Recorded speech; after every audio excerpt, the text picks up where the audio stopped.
Hello and welcome to another Cliff Reviews Art House. This time I'm reviewing the film The Roses, directed by Roach.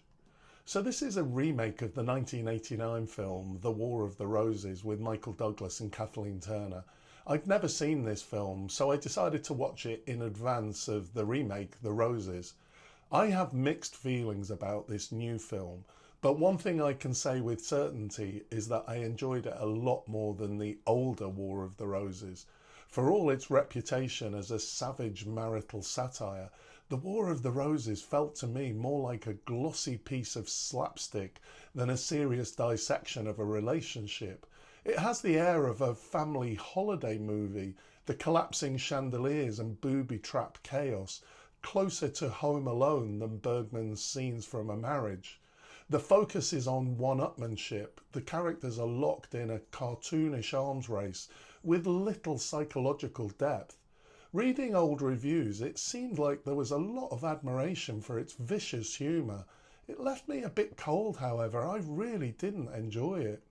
So let's turn to the remake, The Roses. When I first saw the trailer, I thought this was going to be a fairly cliched British comedy, and honestly I have very low expectations. But I was somewhat surprised. It's not amazing, but it is very entertaining, much better than I thought it would be. One of the main reasons for the enjoyment is the two leads. Olivia Colman and Benedict Cumberbatch are both excellent, and their chemistry makes the relationship feel convincing.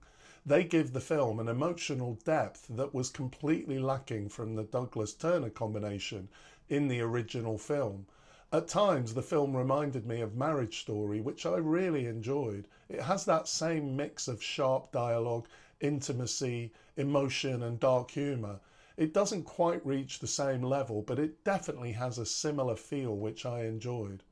I do just want to make a comment about Olivia Colman here. She's obviously a very good actor, but I often find her hard to warm to. Maybe because she often plays a certain type of character. It's not that I think she's a bad actor. In fact, I think she's excellent. It's that her presence doesn't quite work for me personally. Like the chemistry just doesn't work for me.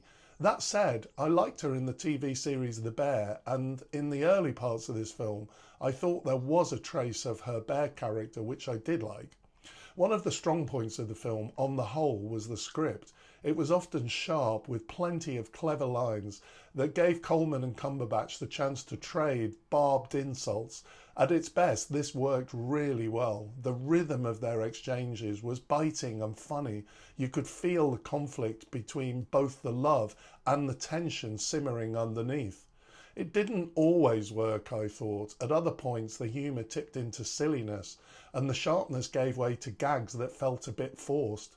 For me, that started to undercut the intensity that the film had built up. Where the film really went downhill for me was towards the end. It started strong, but as it went on, it tipped further and further into silliness. I was disappointed in this because the characters and story had the potential for a more powerful, emotional ending. To be fair, it is a similar ending to the original film. I just think there was the potential for it to be better.